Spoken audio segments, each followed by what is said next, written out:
Bien, hoy día vamos a ver las pruebas de independencia y homogeneidad. Y vamos a empezar con una prueba de independencia primero.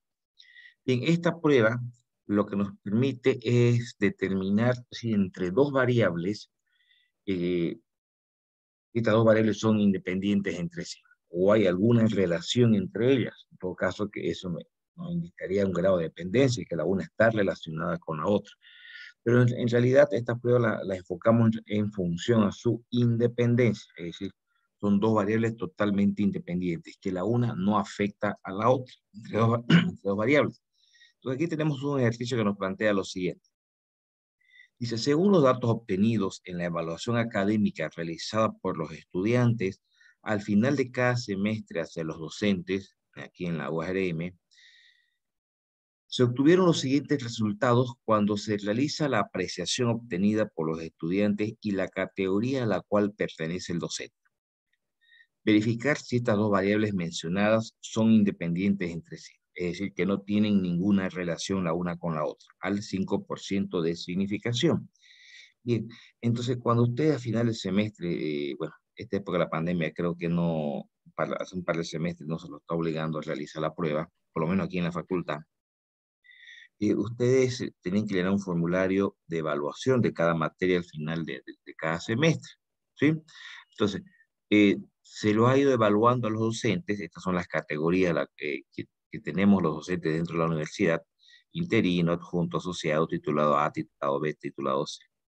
Y esta vamos a suponer que la calificación asignada por ustedes a ese conjunto de docentes en estas categorías de apreciación: de excelente, muy bueno, bueno, regular. ¿Sí? Lo que se nos pregunta es si es que esta calificación que ustedes le han asignado, esta apreciación que ustedes han asignado, de alguna manera ha sido influenciada por la categoría o la antigüedad que tiene el docente. ¿Sí? Nos preguntan si esta calificación está relacionada, si hay alguna relación, algún grado de dependencia, o son totalmente independientes, que no ha afectado en nada la categoría del docente a la evaluación que ustedes le han brindado. Eso nos pide si hay independencia entre estas dos variables. Bien, entonces nos planteamos nosotros nuestras hipótesis, indicando que las variables son totalmente independientes entre sí, como una hipótesis nula, y como hipótesis alternativa, que estas variables no son independientes entre sí, que sí existe relación entre ambas variables. Bien, ok. Entonces, una vez que hemos planteado nuestras hipótesis, vamos a elaborar nuestra tabla. A esta tabla le llamamos una tabla de doble entrada, ¿sí? Porque hay una variable por un lado y otra variable por otro lado. Bien, vamos nosotros calculando, fíjense que estos valores que están, los valores iniciales, estos datos acá, los iniciales, en realidad son los datos obtenidos a través de la recopilación de los datos, ¿no? Son datos de campo. Entonces, para nosotros estos datos iniciales, todos estos que están acá, serían nuestra frecuencia observada. Y entre paréntesis, vamos a ir en cada una de las celdas, vamos a ir colocando nuestras frecuencias esperadas. Para ello, primero, antes de realizar el cálculo de las frecuencias esperadas, vamos a generar para cada fila y para cada columna las sumatorias. Y obviamente donde la sumatoria de todas las filas o la sumatoria de todas las columnas van a coincidir. En este caso, 945. Decía, vamos generando las frecuencias esperadas, las cuales para separarlas e identificarlas de las esperadas, las vamos a colocar entre paréntesis. ¿Cómo calculamos cada una de estas frecuencias esperadas para cada una de las celdas? A través de esta relación, que nos dice que esas frecuencias esperadas para cada celda es igual al total de la fila por el total de la columna sobre el total de los totales.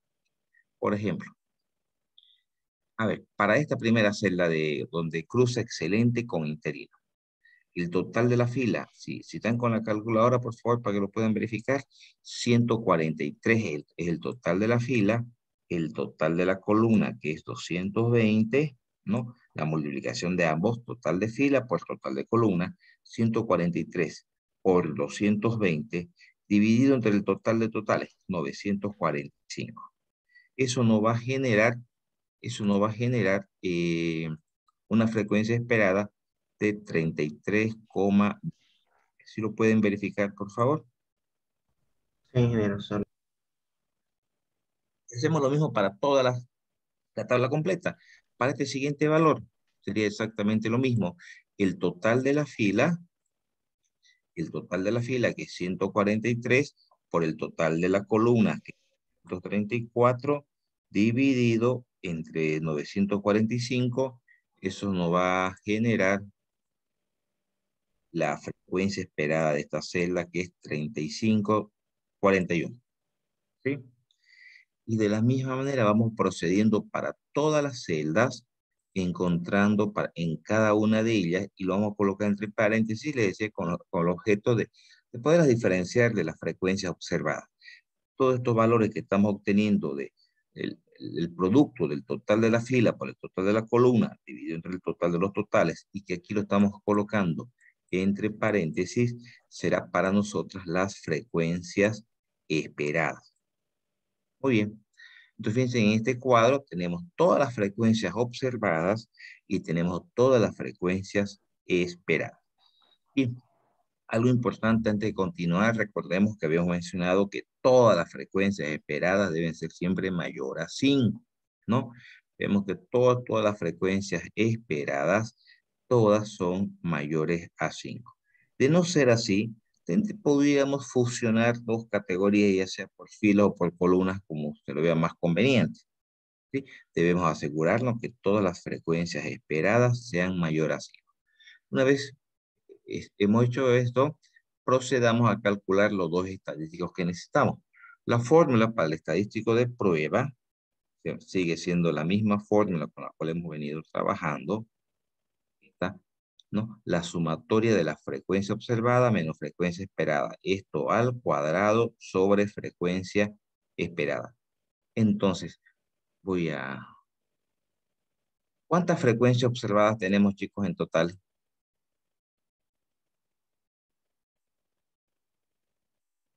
Es una tabla de 6 filas y 4 columnas, 24.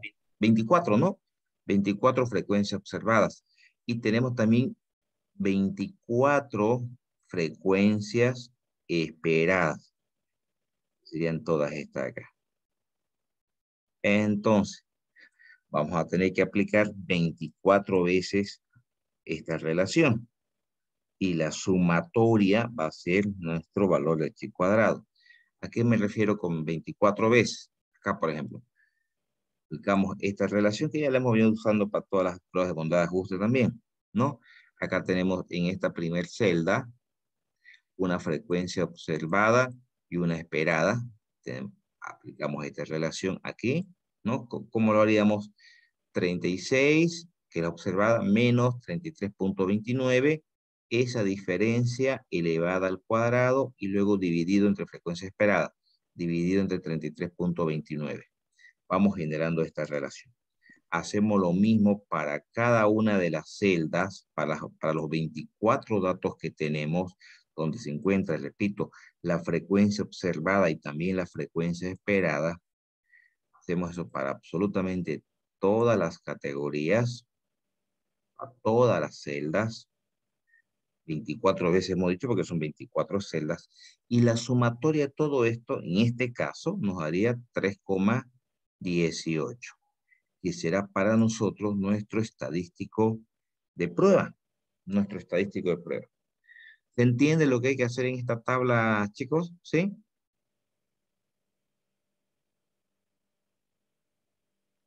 ¿Sí, no? Sí, ingeniero. Ok. Entonces, una vez que aplicamos esta operación para cada celda, decíamos, se suman y ese será nuestro estadístico de prueba, que será 3,18. Para calcular nuestro estadístico crítico, vamos a trabajar al 95% de confianza, estaríamos hablando de aquí, ¿sí? Al 95% de confianza, con grado de libertad C-1 por, paréntesis, por favor, por R-1, donde C es la cantidad de columnas y R es la cantidad de filas. Cantidad de columnas son 4. Son 4 menos 1 va a ser 3. Cantidad de filas son 1, 2, 3, 4, 5, 6 filas. Menos 1, 5. Vean que esto también al revés parece. Pero igual, 5 por 3, 15. Nos da 15 grados de libertad. Entonces, al 95% con 15 grados de libertad, nos vamos a la tabla de chi cuadrado. Al 95, recordemos que en esta tabla de chi cuadrado entramos con el complemento. Si queremos al 95, en la tabla tenemos que buscar al 5. Entonces, al 5%, ¿no? En la tabla de chi cuadrada entramos con el complemento. Ah, pero 15 grados de libertad, 15 en la otra. 5, pero 15 grados de libertad, estaríamos hablando de esto. Ok, entonces vamos bajando. 15, muy bien, y aquí 15. Bien, sería 24,99. 24,99, ¿no? Eso lo podemos redondear a 25. Exactamente. 25 grados de libertad. 20, bueno, perdón, 25, nuestro valor crítico, el valor crítico. Ahora, nuestro valor de prueba nos salió, fíjense, 3,18. ¿Este 3,18 estará en la zona de aceptación o en la zona de rechazo? Zona de aceptación. Muy bien, está en la zona de aceptación. Por lo tanto, si está en la zona de aceptación, se acepta H sub 0. Se acepta H sub 0. Existe suficiente evidencia para indicar que las variables evaluación académica que se ha realizado por los estudiantes y la categoría a la cual pertenecen los docentes, fíjense H sub 0, que no dice H sub 0, que son, como hemos aceptado H sub 0, las variables son independientes entre sí, son independientes, eso al 5% de significación. Es decir, que en realidad la calificación que se le ha asignado a los docentes no se ha visto afectada por la categoría o la antigüedad a la cual pertenezcan los docentes. O en todo caso, la antigüedad o la categoría de los docentes no ha definido, no ha afectado a la calificación que los estudiantes le han asignado pues, dentro de lo que es la evaluación académica. ¿Alguna consulta, chicos?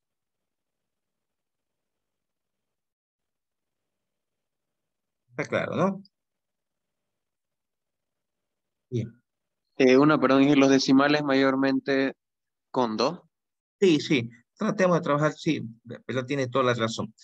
Para homogeneizar un poquito el trabajo, sobre todo aquí para encontrar el estadístico de prueba, tratemos de redondear al segundo decimal, ¿ya? Al segundo decimal, redondeado al segundo decimal. Ok. Ahora tenemos también la prueba de homogeneidad. El procedimiento para realizar la prueba de homogeneidad es exactamente igual que esto, solo que lo vamos a enfocar como prueba de homogeneidad. A ver, ¿a qué se refiere?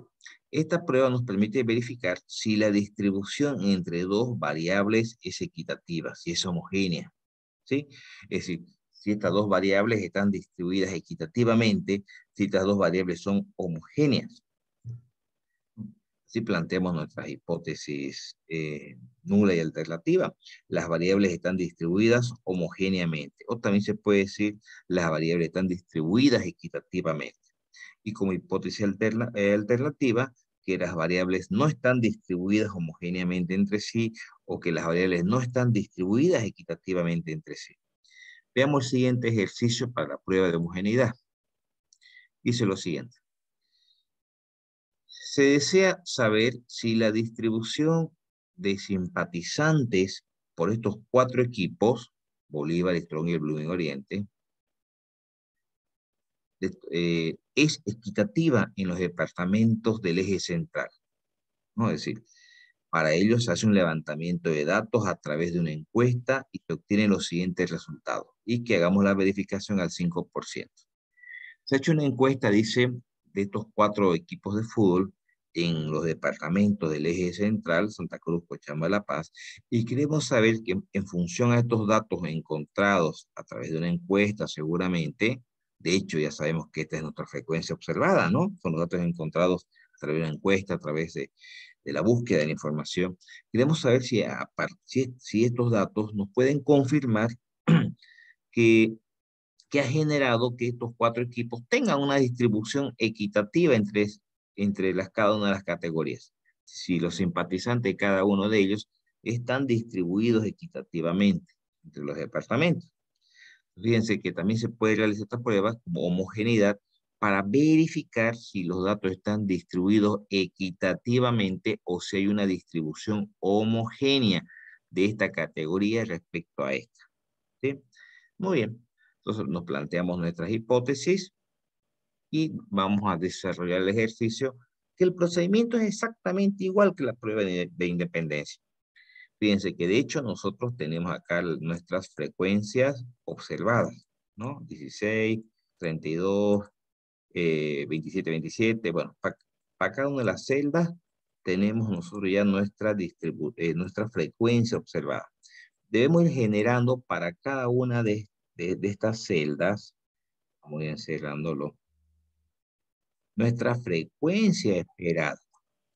Pero fíjense que también hemos generado la sumatoria por cada categoría en las filas y hemos generado la sumatoria también por cada categoría de las columnas, ¿no? La sumatoria de las filas, pues siempre va a ser igual a la sumatoria de las columnas. Bien, vamos a través de esta relación que hemos visto hace un momento, vamos generando las frecuencias esperadas para cada celda.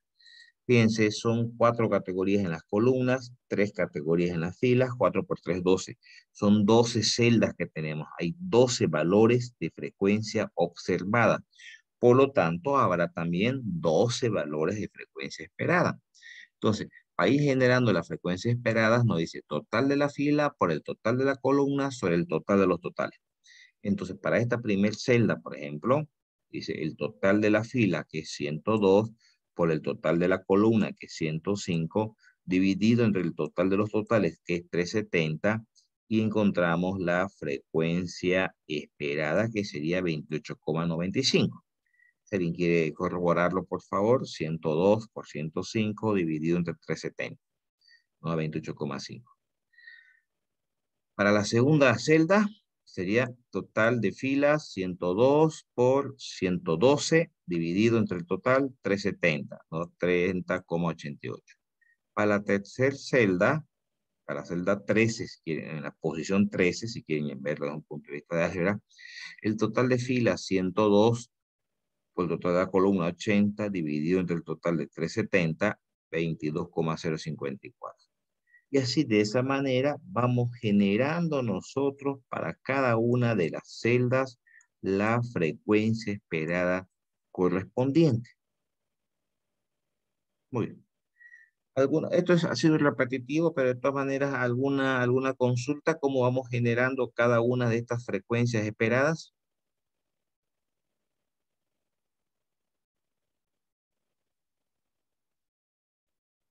¿No hay problema? Bien. Ok. Entonces vamos, una vez que ya tenemos las frecuencias observadas y ya tenemos las frecuencias esperadas, vamos vamos a generar nuestro estadístico de prueba. Como hemos dicho que son 4 columnas, 3 filas, son 12. 12 valores de frecuencia observada y 12 valores de frecuencia esperada. ¿Sí? Bien, entonces, usemos esta relación. Por ejemplo, para la primera celda, ¿cómo sería? Frecuencia observada menos esperada, esa diferencia al cuadrado sobre la frecuencia esperada. Nuestra relación la hemos visto usando todo el capítulo anterior de bondad de ajuste. Para la primera celda sería 16, que es la frecuencia observada, menos la esperada, que es 28,95. Esa diferencia la elevamos al cuadrado y dividimos entre la frecuencia esperada, que es 28,95. Y nos va a generar un valor, ¿no? Un valor. Hacemos lo mismo en cada una de las 12 celdas que tenemos y la sumatoria total, fíjense, sumatoria total, en este caso nos da 24. 24 la sumatoria total. Bueno, ya hemos encontrado nuestro estadístico de prueba.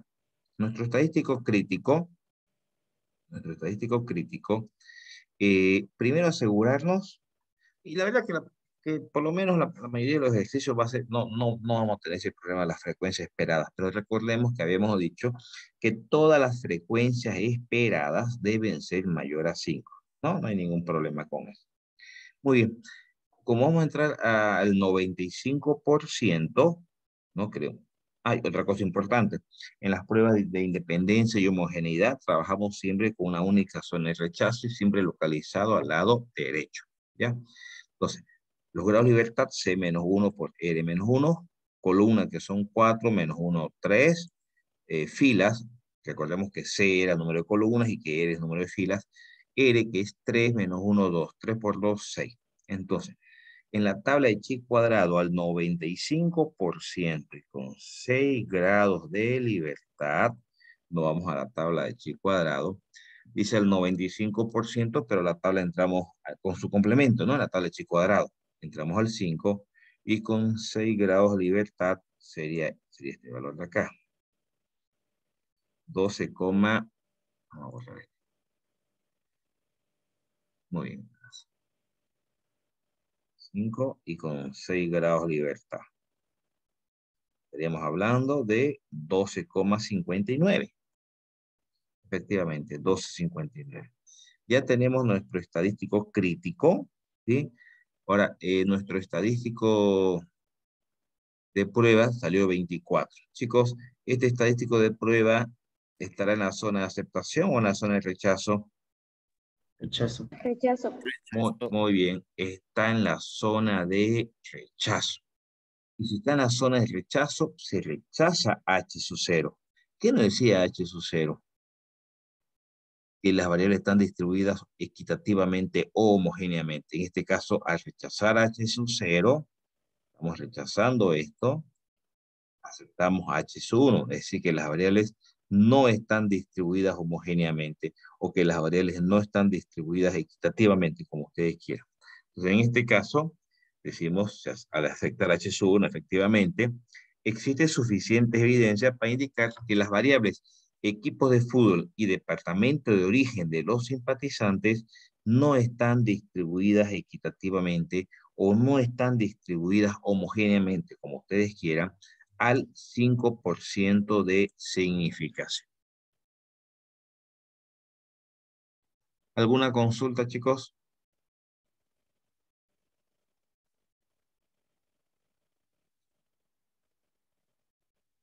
Oh,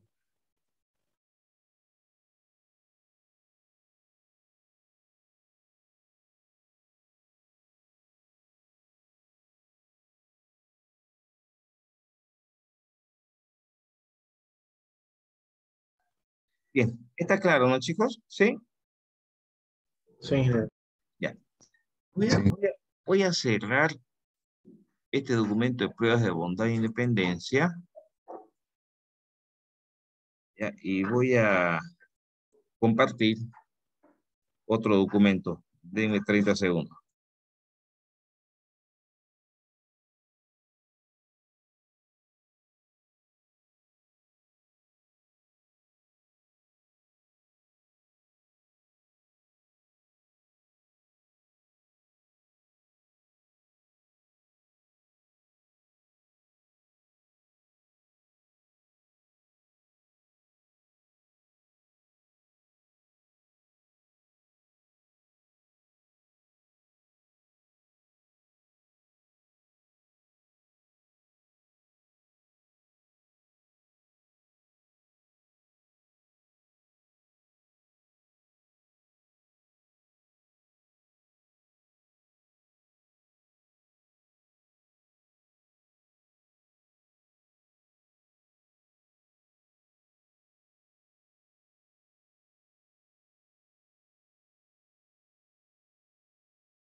Bien, ok.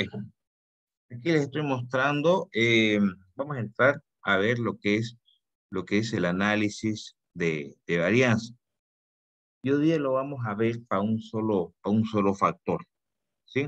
¿De qué se trata? Fíjense que nosotros, cuando hemos querido hacer pruebas para comparar promedios, hemos hecho pruebas, ¿no? De comparación de medias poblacionales, de promedios, para tanto para muestras grandes como para muestras pequeñas. Pero esas pruebas no han permitido comparar solamente dos promedios. ¿Qué tal si lo que queremos comparar ahora son más de dos promedios? Es decir, 3, 4, 5, 6 promedios al mismo tiempo. Hay 5 máquinas envasadoras y queremos saber si tienen la misma velocidad las 5 máquinas. Entonces, de cada una de las máquinas, o 6, 7, 8 máquinas, o cualquier otro proceso industrial. Es decir, que nos queremos comparar promedios de más de dos equipos, o queremos comparar más de dos promedios, ¿sí? Para ello utilizamos nosotros el análisis de varianza. Ahora, algo importante en el análisis de varianza y en todos los análisis de varianza que vamos a realizar, fíjense que en pruebas de bondad de ajuste y en la anterior prueba de independencia, se trabaja con puro chi cuadrado. Y ahora en el capítulo de análisis de varianza, se trabaja solamente con la prueba Fisher, ¿sí? Ya. Fíjense en este caso. Dice, y les decía, ahora vamos a analizar, vamos a hacer el análisis de varianza de un factor. Se desea verificar las velocidades de 5 máquinas de marcas diferentes que participan en un mismo proceso de elaboración de botellas. Y lo que nos interesa saber si tienen el mismo promedio de velocidad de fabricación en segundos, ¿no? Para ello se hacen pruebas con cada una de las máquinas arrojando los siguientes resultados. Use el 5% de significación. Fíjense, de la máquina A se obtuvieron 3, 6, 7 datos. De la máquina B, 3, 6, 8 datos. De la máquina C, 3, 6, 9 datos. De la máquina D, 3, 6, 8 datos. De la máquina E, 3, 6, 7 datos. ¿Sí? Bueno, aquí hemos hecho a propósito la sección más crítica en el sentido de que no sean de tamaños iguales. Si fueran de tamaños iguales, bueno, se facilita un poco, ¿no? Me refiero al de tamaño de las muestras. Bien, entonces, ¿qué se nos pide? Verificar si todas las máquinas tienen la misma velocidad, si el mismo promedio de velocidad. Entonces, nos planteamos como hipótesis nula que todas las máquinas, que el promedio de A con el promedio de B, promedio de C, promedio de D y promedio de I, todos son iguales, que todos los promedios son iguales. Versus la alternativa de que sean diferentes. Es decir, basta que este alfa I, ¿qué significa? Que es la comparación de dos máquinas. Si basta que entre dos máquinas ya vea una diferencia que sea diferente a cero. ¿Qué quiere? Bueno, en contrarrespuesta, la hipótesis nula, si todas las máquinas son iguales, pues no existe diferencia entre ninguna de las máquinas, ¿no? Entonces aquí nos dice, como hipótesis alternativa, que basta que una diferencia entre dos máquinas sea diferente, pues ya no tienen todas las máquinas la misma velocidad. Es decir, que tienen velocidades diferentes entre todas las máquinas, ¿no? Que vuelvo a repetir, bastaría que entre dos de ellas ya la velocidad sea diferente, pues ya no son todas iguales, ¿no? Bien, este N que colocamos acá es la cantidad total de datos. Son 39 datos en total, ¿no? ¿Cuántos datos tenemos? Y K es la cantidad de columnas, la cantidad de tratamientos que esta variable máquinas tiene 1, 2, 3, 4, 5 columnas. Acostumbrémonos ahora de aquí para adelante a usar la palabra tratamientos, que significa la cantidad de columnas, la cantidad de filas, ¿sí? Entonces, a eso se refiere cuando empecemos a ver mucho la palabra tratamiento, a partir en este capítulo de análisis de varianza. Esta variable máquinas tiene 5 tratamientos, A, B, C, D, E. Bien, nos hemos planteado nuestras hipótesis. Acá tenemos los datos. Ahora vamos a empezar a desarrollar un procedimiento de cómo llegar a determinar si aceptamos H sub 0, que estaríamos aceptando que todos los promedios son iguales, o si aceptamos H sub 1, que indica que sí existen diferencias en los promedios de velocidades de estas 5 máquinas. Bien. Para ello armamos este cuadrito primero. Voy a subir estas fotos arriba. Este cuadrito primero. ¿sí? Donde vamos a generar para cada columna los T sub I. ¿Qué son los T sub I? La sumatoria de cada columna. Sumamos los valores de cada columna, vuelvo a repetir, y encontramos estos valores de T sub I, T sub I, T sub I, T sub I, T sub I. La sumatoria de todos estos T sub I nos genera el valor T. ¿Sí? Ahora, en cada columna anotamos los N sub I. ¿Qué son los N sub I? La cantidad de datos que hay en cada tratamiento, en cada columna. No, acá hay 7 datos, son 8 datos, acá son 9 datos, aquí son 8 datos, aquí son 7 datos. ¿Ya? La sumatoria de todos los N sub I, o la cantidad de datos en cada columna, nos da 39. Hay 39 datos en total. Y aquí encontramos el promedio, fíjense, de cada columna, que sería el total de la columna, que es 521 dividido entre 7, ¿no? Este promedio. El total de la columna, 762 dividido entre 8. El total de la columna, 664 dividido entre 9. El total de la columna, 734 dividido entre 8. ¿Sí? Vamos encontrando los promedios. Y que además serán los promedios que vamos a comparar, ¿no? Para llegar son los promedios de cada máquina, pero son los promedios muestrales, ¿cierto? Bien. Debemos ir generando, me voy a ir un poquito más abajo para mostrar la tabla. Aquí debemos nosotros generar la tabla NOVA. Esta tabla NOVA nos va a permitir llegar a calcular un F calculado, que es el que nosotros llamamos F de prueba. Por eso que vamos a ir calculando cada uno de estos factores para ir llenando esta tabla. Vamos a empezar. Fíjense, acá tenemos SCT, SCE y el SCT. Ahorita vamos a decir qué cosa es cada uno de ustedes. Empezaremos con el SCT, y llamamos la suma de cuadrados totales. Entonces empezaremos calculando la suma de cuadrados totales. Muy bien. Esa suma de cuadrados totales, acá tenemos su fórmula. Fíjense, tenemos la fórmula para generar la suma de cuadrados totales. Dice, atiéndanme bien en esta partecita, chicos. Es igual a la sumatoria de todos los xj al cuadrado menos c. Este c lo llamamos un factor de corrección. Aquí es igual este factor de corrección al t, que es el total de totales, que sería 3230, elevado al cuadrado dividido entre el n total, que es 29. Esto no da c, el factor de corrección. Ya. Pero concentrémonos en esto. Esta es la sumatoria, dice, a través de la fila, a través de las columnas, de cada uno de los xj al cuadrado. ¿Qué son los xj? Los xj son cada uno de los datos que tenemos. Es decir, nos está hablando de cada uno de estos 29 datos. O, perdón, 39 datos. Cada uno de estos 39 datos. Cada uno de esos 39 datos debemos elevar al cuadrado y aplicar la sumatoria. Es decir, 73 al cuadrado más 96 al cuadrado más 71 al cuadrado más 92 al cuadrado más 78 al cuadrado. Y así vamos elevando cada uno de los 39 datos al cuadrado y aplicamos la sumatoria. Eso nos da 271.030. Ahí me detengo un ratito. ¿Se entiende lo que hay que hacer aquí para encontrar esta sumatoria de los xj al cuadrado, chicos? De nuevo, por favor, un ratito.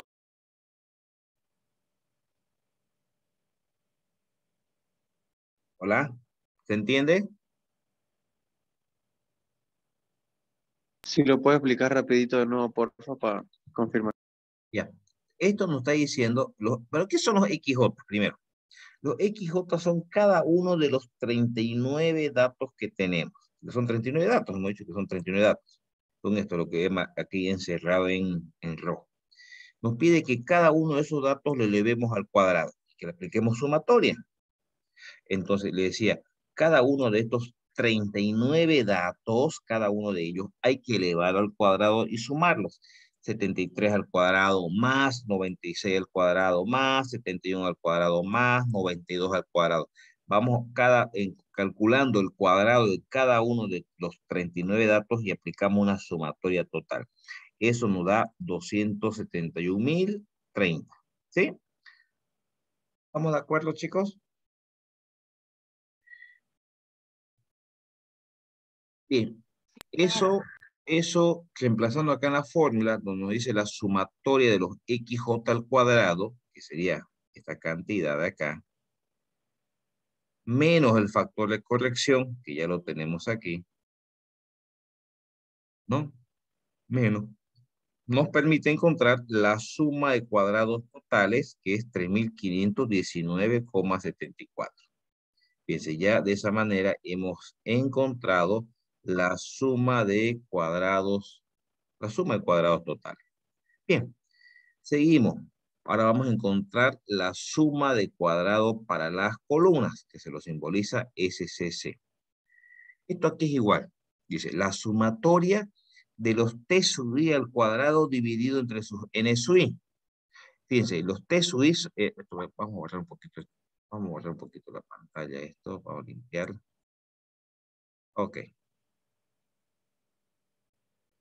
muy bien. Dice, la sumatoria de los t sub i al cuadrado. Recuerden, estos son los t sub i, 521, 762, 664, 734, 7549, son los t sub i. Y los n sub i, la cantidad de datos que tenemos en cada columna, que lo tenemos acá. Dice que cada uno de los t sub i lo elevemos al cuadrado y dividamos entre el n sub i. Y que eso le apliquemos la sumatoria. Aquí lo hemos desarrollado para que esté claro. Sería 521 al cuadrado dividido entre 7, más 762 al cuadrado dividido entre 8, más 664 al cuadrado dividido entre 9, más 734 al cuadrado dividido entre 8, más 549 al cuadrado dividido entre 7. ¿Sí? Y que a eso le sumemos el factor C, que lo habíamos calculado con anticipación, que es este 266.510,26. Y encontramos la suma de cuadrados para las columnas, que sería 3.237,76. ¿Se entiende? ¿Sí?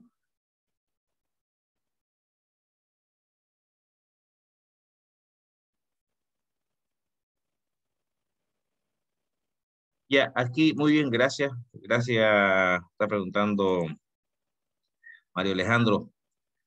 Sí, este es un error de taipeo. Acá su compañera dice, ¿por qué el 762 está elevado a 8? Tiene toda la razón, es elevado a 2. Es error de taipeo, el cálculo está bien hecho, les puedo asegurar. ¿Sí? Este 8 que aparece aquí, bien, bien para que lo tomen en cuenta.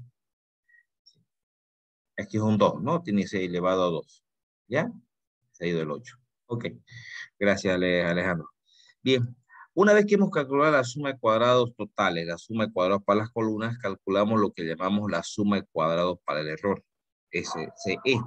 Eso lo llamamos con la fórmula general, que suma de cuadrados totales es igual a la suma de cuadrados para las columnas más la suma de cuadrados para el error. Por diferencia, ¿no?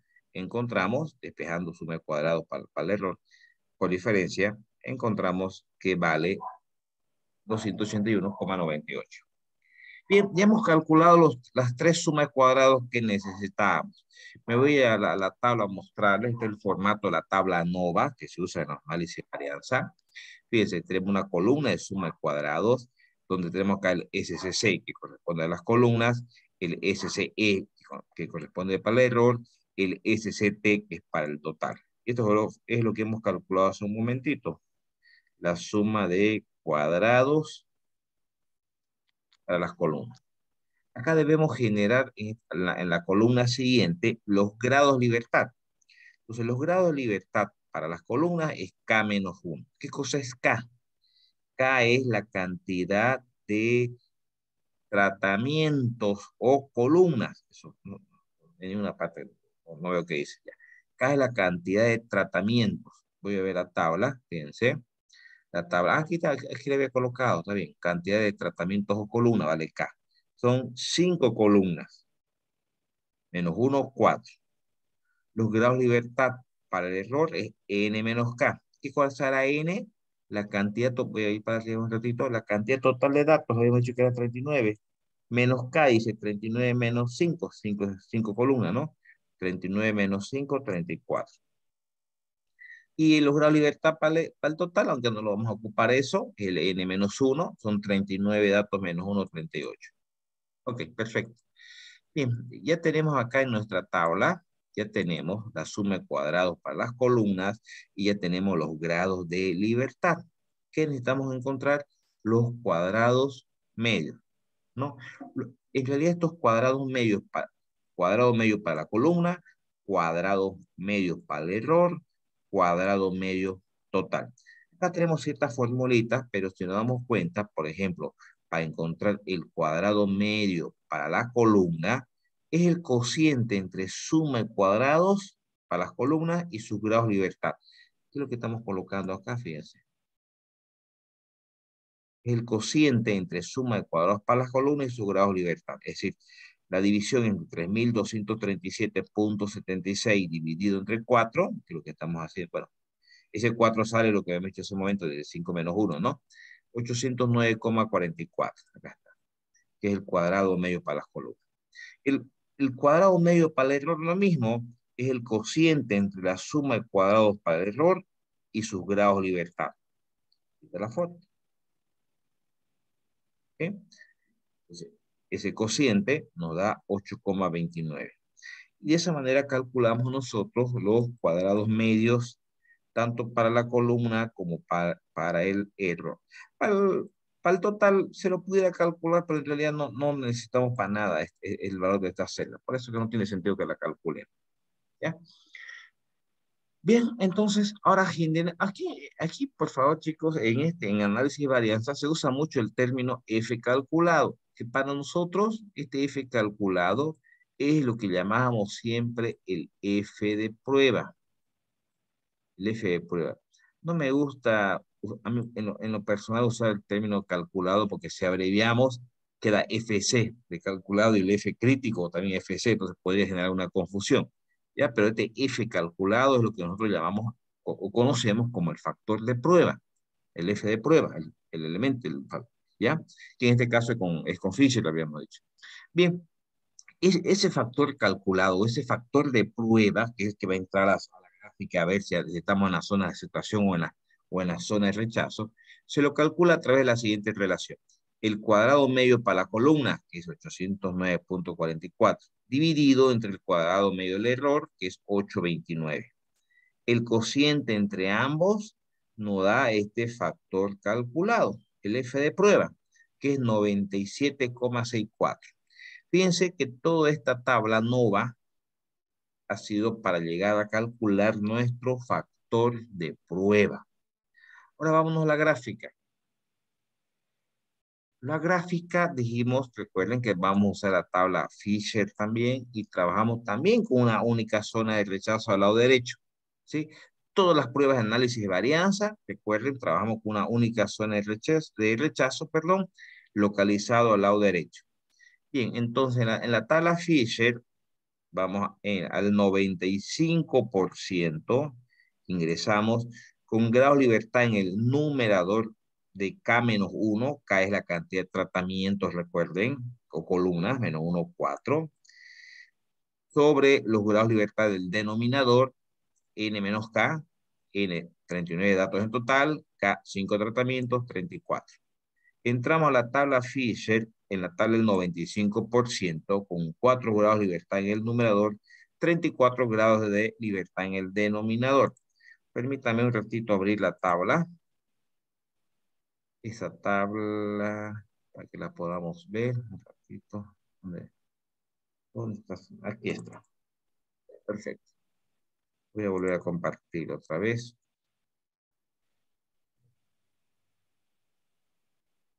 Ok. Muy bien. Pero a ver, lo que no recuerdo qué era en el 95% con 4 en el numerador y 34 en el denominador. Bien, la voy a achicar un poquito la tabla. Necesitamos la del 95%. La del 95, acá está, 95%. Pero 4 grados de libertad en el numerador, estamos con 21. El numerador está en la horizontal, ¿no? Y el denominador está en la vertical, entonces más arribita. Seguimos en el 95, acá está. Bien. 4 grados de libertad en el numerador y en el denominador no recuerdo, era 34. 34. En esta columna voy a aprovechar para ir para abajo. Fíjense que estamos en la tabla del 95%, ¿no? Muy bien. Y 34. Voy a bajar un poquito. Y un poquito más grande, ¿sí? Ya. Y 34. No tenemos. Tenemos para 30 y para 40. Entonces vamos a tener que interpolar esos dos valores. Entre 30 y 40, entre 2,690 y 2,606. ¿Alguien quiere interpolar eso?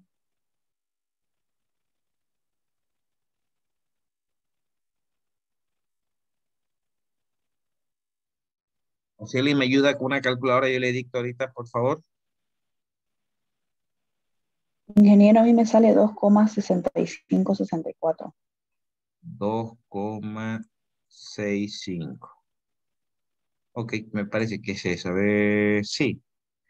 35, sí, eso es. Sí, la lógica nos dice que es eso. Bien. ¿Me ayudas con tu calculadora, por favor? ¿Te puedo dictar? Sí, ingeniero. ¿Ya? Anote la primera cantidad. 2,690 menos 2,606. Igual le da. ¿Sí? ¿Sí le dio? Enter. ¿Ya, ingeniero? Sí, Por 0,4. ya. Menos 2,690.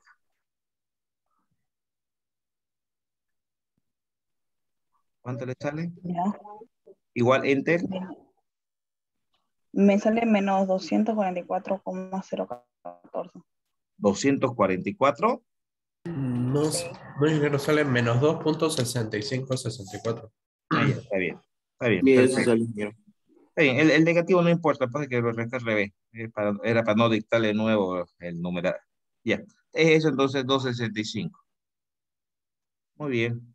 Ok, 265. ¿Ya? Entonces ya tenemos nuestro factor crítico y aquí tenemos el factor de prueba. Les pregunto, ¿este factor de prueba estará en la zona de aceptación o en la zona de rechazo?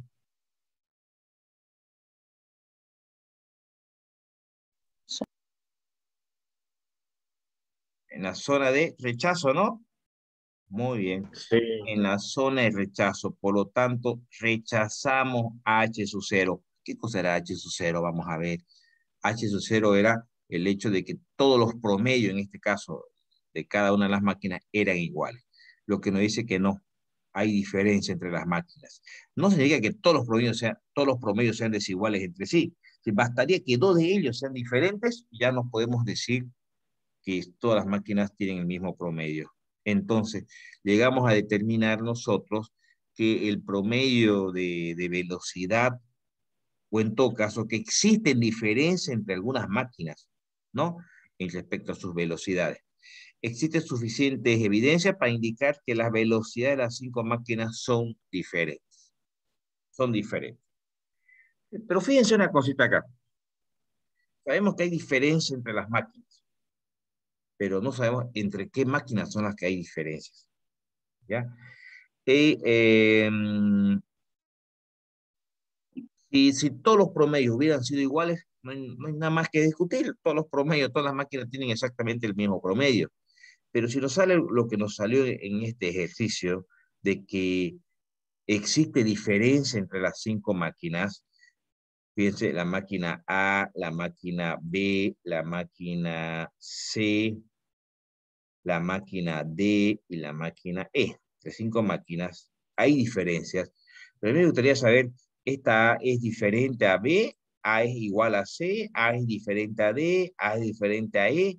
¿Qué pasa entre B y C? ¿Son iguales o son diferentes entre B y D, entre B y E, entre C y D, entre C y E y entre D y E? Eh, entre, ¿Dónde están presentes las diferencias? ¿Entre qué máquinas están presentes las diferencias? Necesitamos saber eso. Situación que no fuera necesario si hubiéramos llegado a la conclusión de que todos los promedios son iguales, ¿no? Entonces no hay diferencia entre ninguna máquina. Pero como hemos llegado a la conclusión, vuelvo a repetir, que existe diferencia entre las máquinas, necesitamos saber nosotros entre qué máquinas están presentes las diferencias. Y eso lo hallamos con la comparación múltiple a posteriori. Y lo vamos a dejar para la siguiente clase.